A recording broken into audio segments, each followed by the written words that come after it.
And we're live. Hey, Carly, thanks so much for joining me. Good to be here. Thank you for having me back. Yeah, so for those of you that are in the group, you would have seen previous Facebook Live that I did with Carly. It's so interesting. We're talking about social media. And this is something which is one of Carly's strengths. So today we're going to be talking about pin interest. Do you say pin interest or Pinterest? How do you say it? Yeah, it's lots of people add that extra kind of I, but it's actually just Pinterest.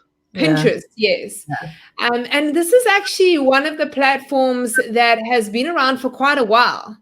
And I think it sort of took off and then it slowed down and then it had another sort of resurgence. I think people have been finding that it's really useful for their marketing. And I think especially when people started to see the tapering off on Facebook, when Facebook wasn't working so well anymore, you weren't getting that reach that you wanted.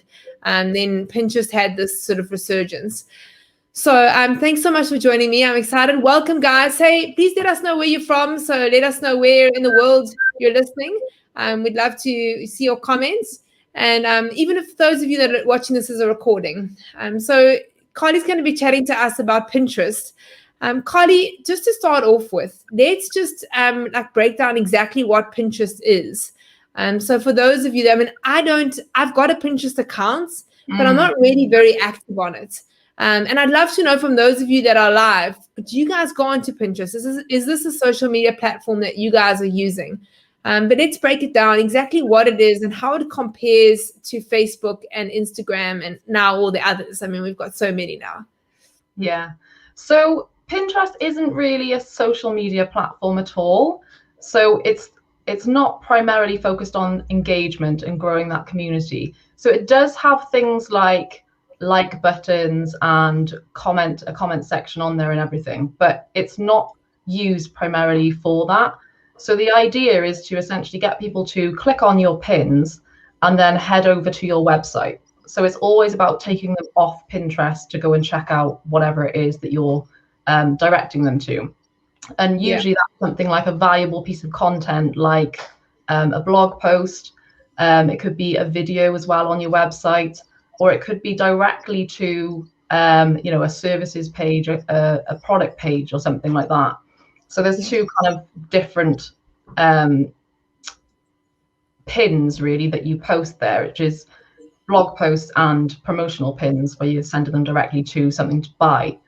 And that's the great thing about Pinterest as well, is people on Pinterest are far more primed to actually buy than they are on Facebook or Instagram or anywhere like that, because they actively go there to search for, brands that they can connect with, the products that they can buy and information so they can learn more about a particular topic. So yeah, it essentially works like a visual search engine. So if you think about how Google works and how we use Google, we go up to Google, we type in the search bar, whatever it is that we're searching for, and then Google churns out the most relevant search results relating to that search query, right? So that's kind of how Pinterest works, but it does it in a more visual way. So you go to Pinterest, you type in something into the search bar, and then Pinterest is going to churn out the most relevant results and show you lots and lots of different pins in those visual pins. And then you're going to click on that and head over to that website and learn more about whatever it is that you want to learn more about. So as business owners, we can use this in a really strategic way by making sure that we include relevant keywords in all of our pins, in our profile, and in the boards that we create for Pinterest as well. So it's all about helping us get found as easy as possible with people that are searching on Pinterest, the same as how they use it for Google. So it is very different to how we kind of understand Facebook and Instagram, because it's all about engaging. It's all about, commenting on people's posts, liking other people's posts, creating that sense of community. And that's how we use those different platforms. But Pinterest, yeah, it's just very different. It's all about getting those clicks through to your website. Yeah. So we've got a great comment here. So Pinterest is basically used for driving traffic and sales. Saying exactly. I don't know who it is, but yeah. So I mean, in your experience, obviously you working now with lots of people that have pet businesses. In your experience, is this Pinterest a place where pet owners are going and searching for solutions? It absolutely is, and it's quite interesting actually, because this started from my dog blog. So I've created a dog blog which is completely separate to my kind of content marketing online coaching business. But I started using it with that and just got really quick, incredible results. And I was just like, oh my God, this is the place to be to drive traffic to my blog. But then even though that is just a blog and I monetize it in different ways, obviously it can be used, you know, exactly the same way really for other pet businesses. So it's quite interesting really, because yeah, Pinterest has proven that you can drive heaps and heaps of traffic to your website for free without having to use things like ads and bring, you know, ads into it and spend all of your budget on ads. So yeah, it's quite an incredible platform when you get into it and realize how easy it can be to actually just kind of churn out these different pins and be really active on there and get really great results with it. It can become like your favorite platform for sure to use and get incredible results from. So yeah, I mean it's completely different to like Instagram and Facebook in that, and correct me if I'm wrong, when you post something, it's there all the time. You know, with Facebook, you post something and then everyone else's posts come up, you know, and then what you posted on last Thursday, nobody's seeing anymore. Whereas that's not the case with Pinterest, right? Yeah. So with Facebook and Instagram, the lifespan of a post is about 3 to 6 hours, which is a really, really short window. It's ridiculous.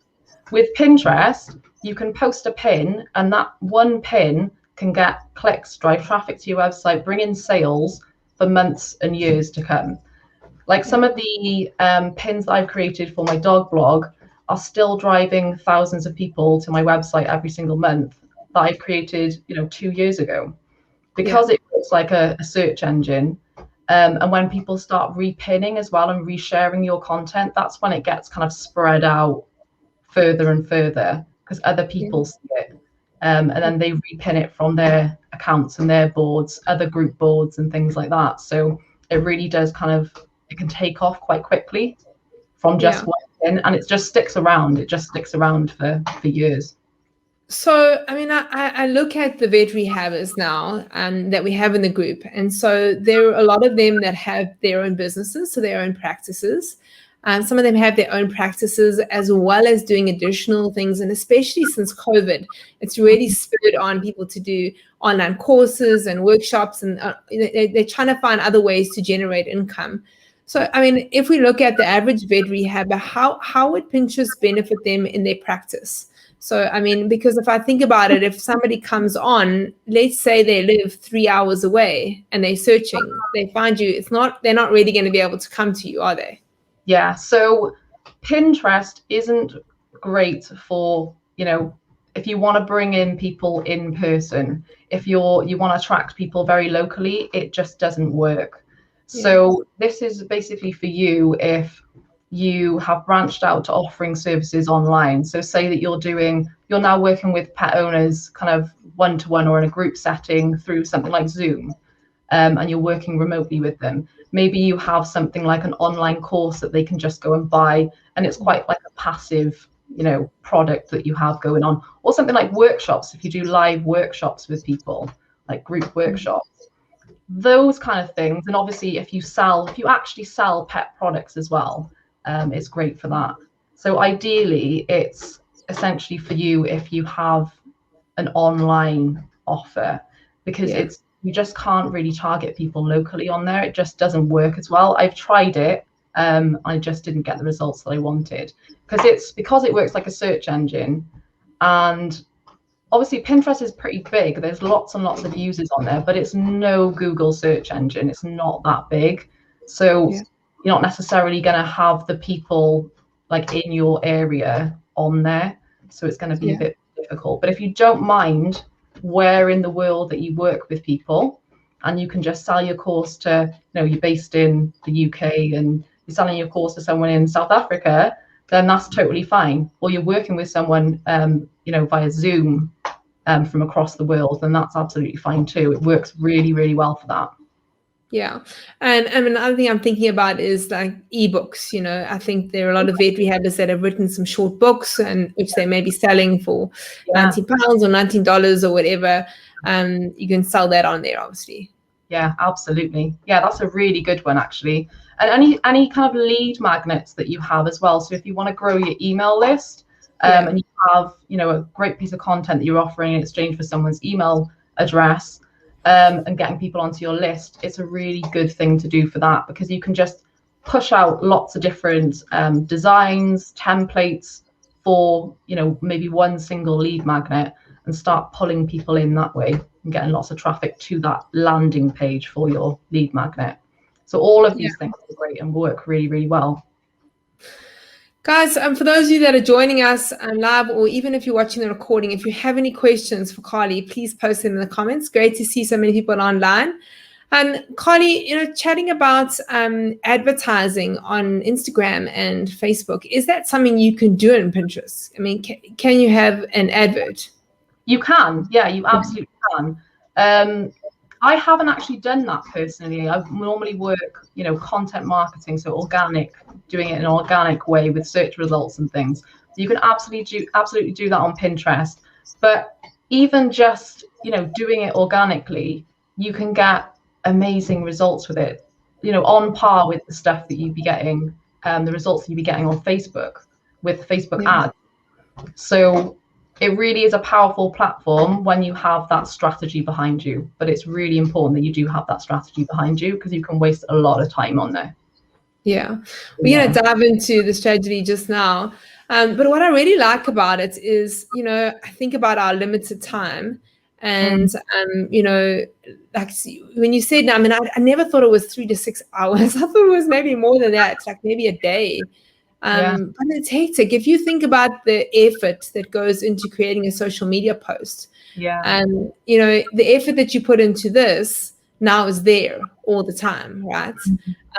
So it just sort of seems like, right now, especially with the reach in Facebook decreasing so hectically. I mean, I don't know what it's like for you, but I even know for our social media platforms, it's so up and down. Something you do something and you don't never know what it is with Facebook, and suddenly you see a massive decrease in your reach, and then you do something good and then the reach goes up. But it's so up and down. And Facebook is something, obviously that is so difficult for us to control. It's so difficult to control who our posts get in front of. And you never know when it's going to go into like a viral post that it's going to spread. And when it does, even then it's short-lived, Even a viral post that you get a massive reach, it's forgotten about, unless you repurpose it. And I know that's something that we chatted about in our previous Facebook Live, is actually going back and having a look at those posts that have really done well and actually sharing them again and trying to get some traction from them again. Yeah, exactly. Yeah, that's the thing about Pinterest as well.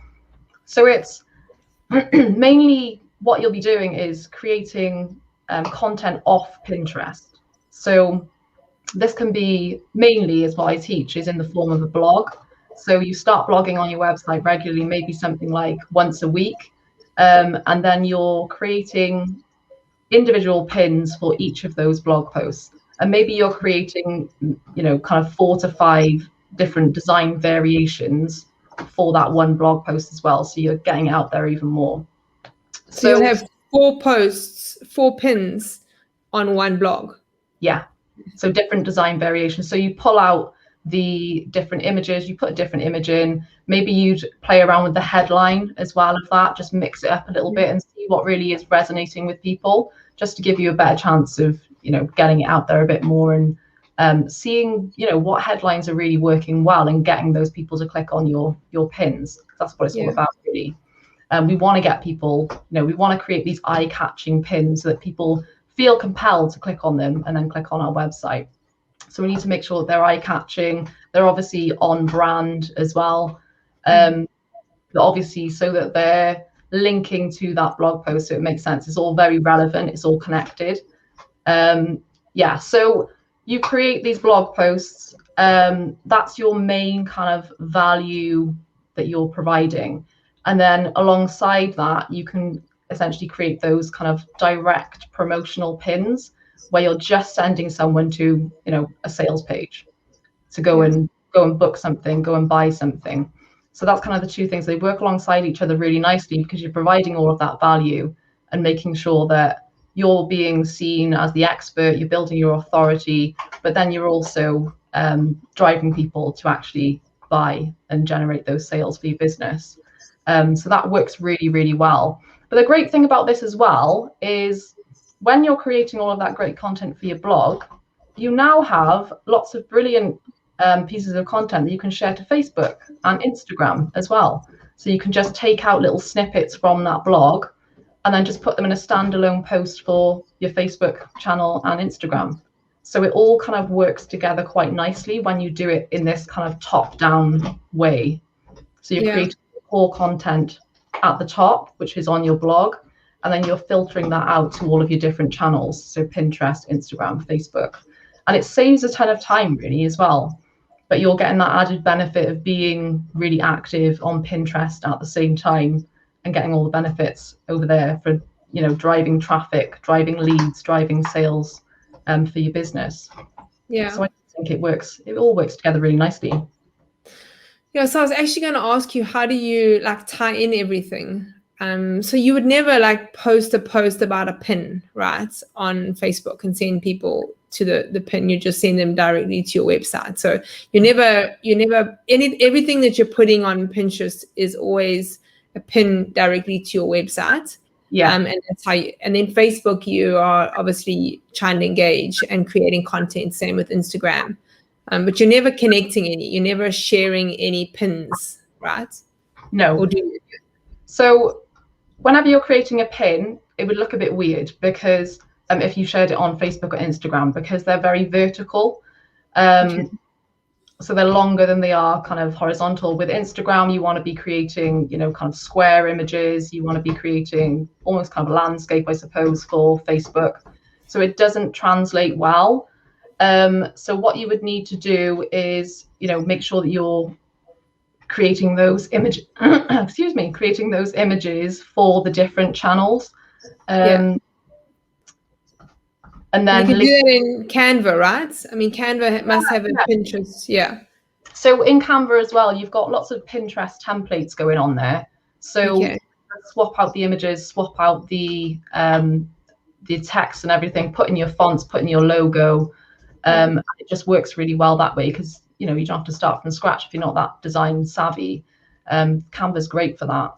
But yeah, you would need to make sure that the images are definitely appropriate for the particular channel that you're using. So that's kind of the added little piece that you'd want to do, the added kind of time, I suppose, of just creating those pins. But if you have a set few templates, maybe you have around five different templates that you use, and then you can just swap out the images and the text for all of those and just share those across for all of your different blog posts and everything. That could work really well and save you a lot of time doing it that way. All right. So let's go through that winning strategy that you were talking about. What is the plan from start to finish? So obviously you need to go over there and set up a Pinterest account. That's the first thing to do. Make sure that you have a business account as well, because you will then get access to analytics for Pinterest. So quite important because you want to see, who's coming to your account and everything. I'd also recommend setting up rich pins. This is all in that checklist, by the way, that I mentioned that they can go and grab if your members want to go and grab that. There's links there and everything as well. Yeah, so Carly's created a little checklist. We'll put the link to get that checklist in the comments after the Facebook Live. Awesome. So create rich pins, because rich pins just basically create a more enriched experience for users on Pinterest. It means that you get this added benefit for you as well, because you get things like a follow tab on each of your pins, so people can follow you directly from each pin. You also get like a bold headline. it pulls metadata from your website as well. So where you're putting in things like meta descriptions on each of your individual pages and blog posts, it pulls it from that, and includes all of those nice keywords as well. Generally, when we're kind of trying to rank for Google, it also works well for ranking for Pinterest. So obviously you need to include a nice profile image and a nice keyword-rich bio as well. So make sure across your profile bio, your boards, and each of your pins, you're always including those keywords. So it's always about, you know, what kind of terms, what kind of language are your customers actually using to find you, and then including that within the content on those pins and those boards. Personal boards. So this is a big part of Pinterest. So every pin that you create needs to be homed in a particular board. So you create these different boards that are different categories, I suppose, of your business. So think about how you can split your business down and niche them and put them into categories, and then you create boards for those. So I create about kind of 5 to 10 different personal boards, and put a nice cover image on those as well. So something that's quite kind of branded, just so that you have that nice image there, because otherwise it kind of pulls parts of different pins out and it kind of looks a bit of a mess. So it's nice to have those cover images on each of those boards.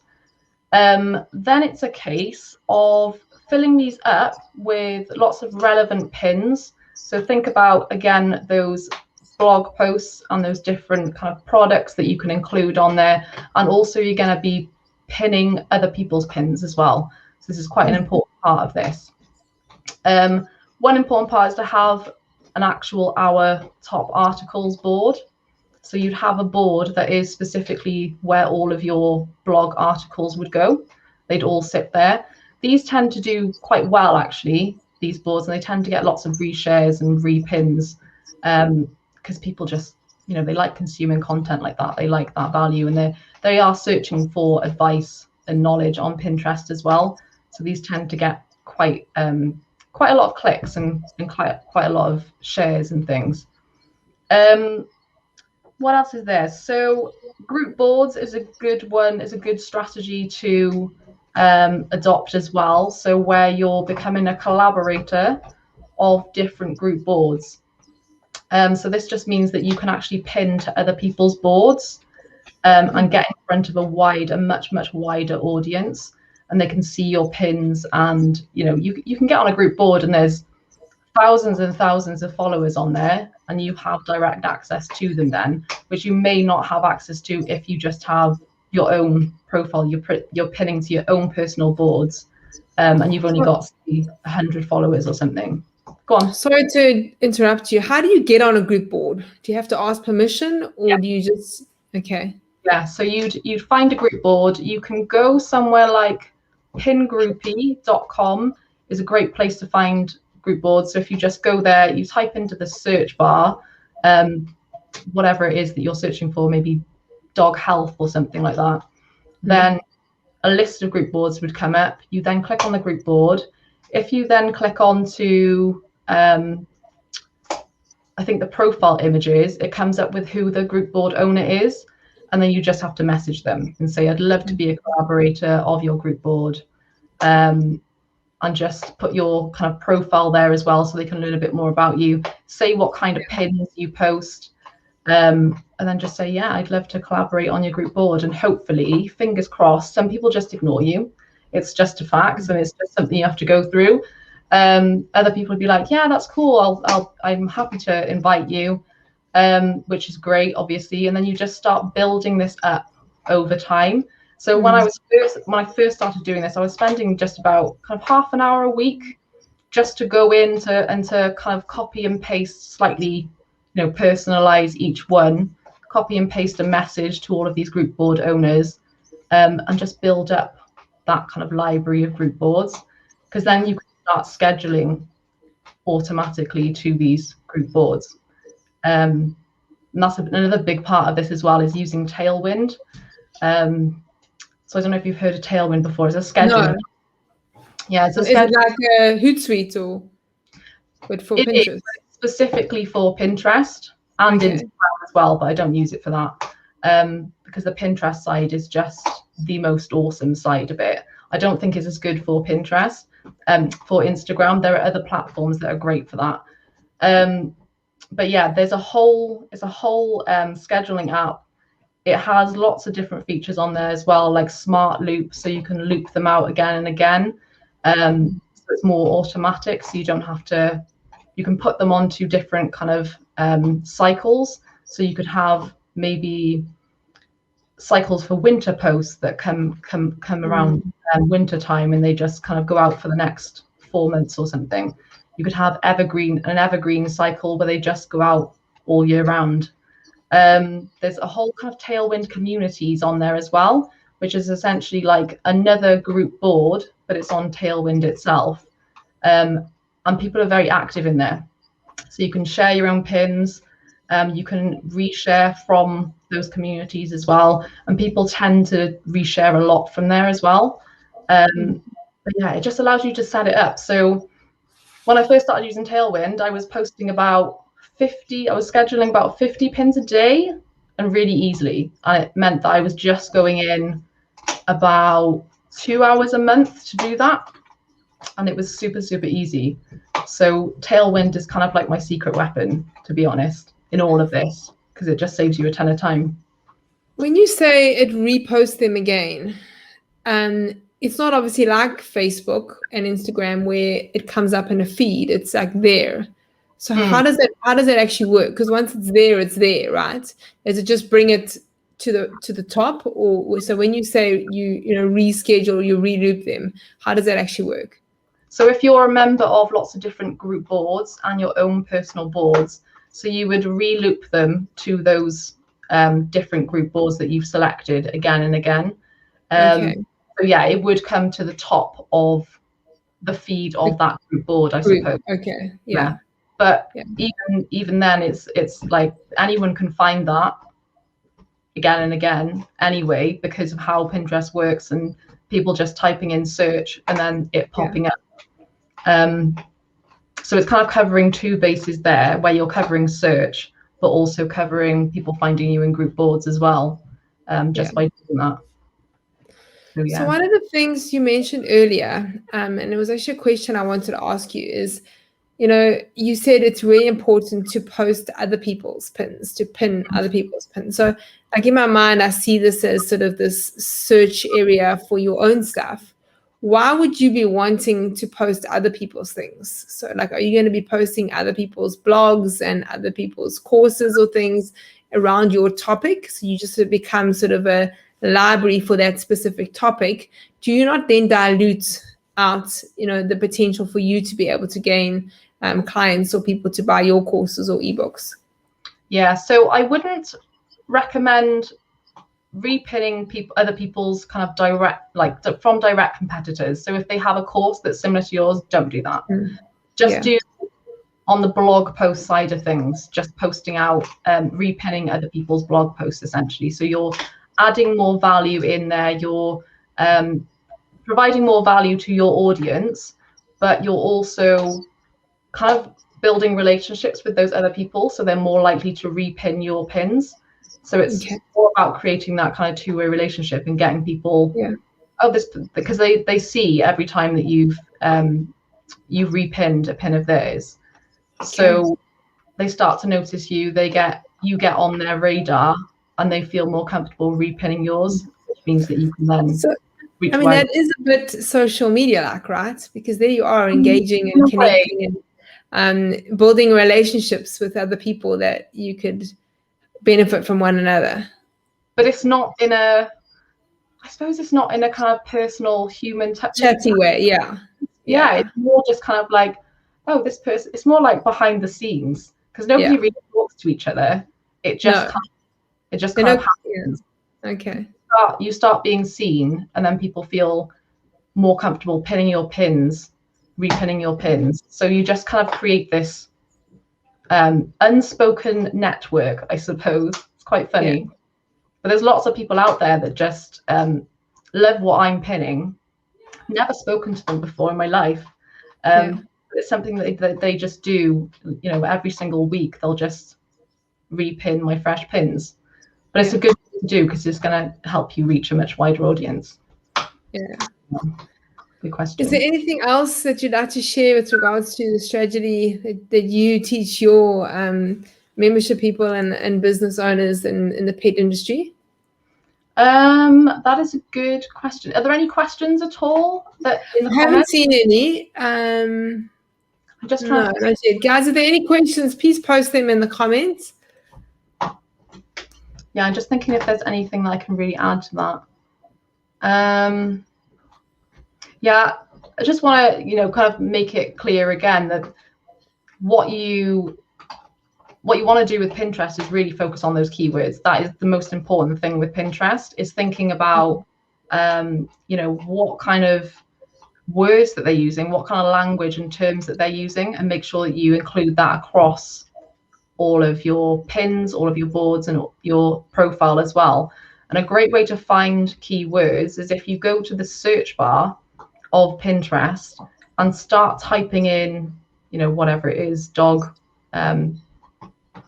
What's a good keyword? Arthritis or whatever. Yeah, exactly. Yeah. Dog arthritis. It will come up with. It will start finishing those sentences with more kind of keywords, and underneath it as well, there are little different kind of bubbles that include different terms that you can add on to that first keyword, which you can then include within your pin descriptions.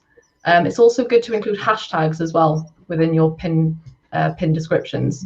So if you can pick out maybe kind of 4 to 8 hashtags that you can use for each pin, that's also going to help your pins get found in search. Yeah. So yeah, that's also a good one. And I mean, obviously for us, we have weeks where we are crazy busy. So, and I know with Instagram and Facebook, you have to be consistent with it. Is Pinterest one of these platforms where, like, let's say you're just having a crazy month and you just don't post for 3 weeks? Is that going to affect anything, or is it okay? It's actually okay. So, and the thing about using Tailwind as well, you can set yourself up for, sometimes I had months in advance, scheduled with different pins, and then you can just leave it. Even if you don't, wouldn't advise this, but even if you don't have the time to post any new content on your blog to create those new pins for, you can then just have the old, those existing blogs that you've already created in the pins for them and just recirculate those. So it is good in that respect, but I would suggest keeping up with a consistent blogging schedule alongside Pinterest, because the two just go hand in hand, really. You can't really have one without the other, because otherwise you're just going to be kind of promoting all of the time. But any platform, really, we want to be providing that value first and foremost, and that's where the blog side comes into it. Yeah. Thanks, Carly. Well, I've learned lots about Pinterest. So, I mean, like I said, I've got an account, but I'm not really very active in there. But I tell you, when I see it often, if I'm searching for things like, especially home-related things, if you're looking for on Google, it'll come up in Pinterest, and then you click on it, and then I click on it, and I can never remember my password and my login, and it doesn't take me in. And then one day I was like, I really want to see this, and I actually activated it again. And so that's really cool. So if you're actually searching in Google, it comes up. But thank you for all your tips and advice, and I'm sure there'll be vet rehabbers. A lot of them are working at the moment. So if they come on and watch it as a recording, then they'll ask questions, and you're in the group, so if you wouldn't mind answering them. I think there's another one. I'm worried that there's more. I can share that checklist well after this if you. So here's a comment. I'm worried that then more on the computer seats, even more places I have to control than today with Facebook, several pages. I care. So I think that what they're saying is they're obviously typing quickly, saying there's just another place for them to have to control. But I think that's the benefit of it. You don't have to control it, right?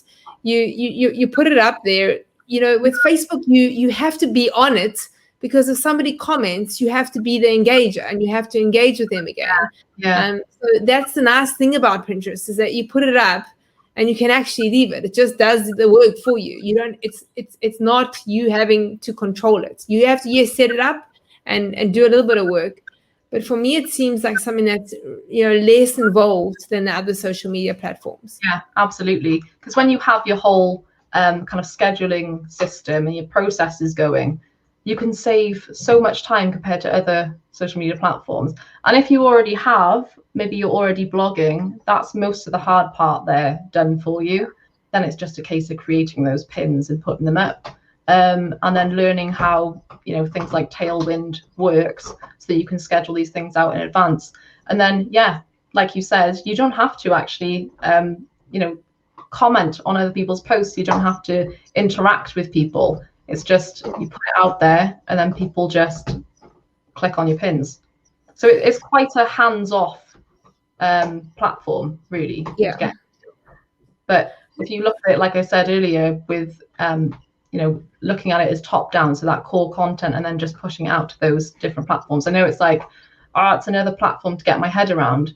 But as soon as you do initially push past that and get your head around it, then the benefits just outweigh that little time that you spent at the beginning.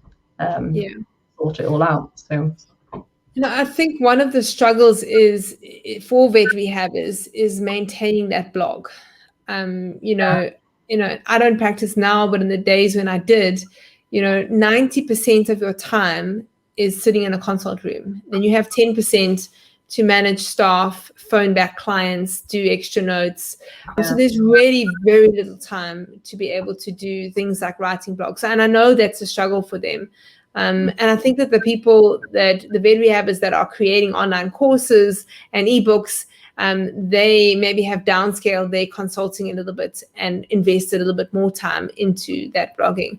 What about, if you don't have that much time, then like you suggested, is that, if you're not creating the blogs, you can use other people's blogs, but then still also use the promotional pins to direct to your ebooks and things like that. So if you're not regularly blogging, maybe you're only blogging once a month, then find somebody else who is and use their content as pins to get people in. And then people will look through all the other pins and then they might see a promotional thing and think, hey, I want to look at that. Yeah, it's just about being active as well and just getting that, activity going on your Pinterest account. But if you can only do once a month a blog, that's okay. It's not ideal, but it's okay. It's giving you something to put out there. And obviously, like we said, it's going to stay up there as well. It's not going to disappear. That content isn't going to disappear in 3 to 6 hours. Like people that are typing in the search engine for that kind of content, it's still going to be found in that search engine. So if you can only do 1 month, once a month, that's absolutely fine. It's a good start.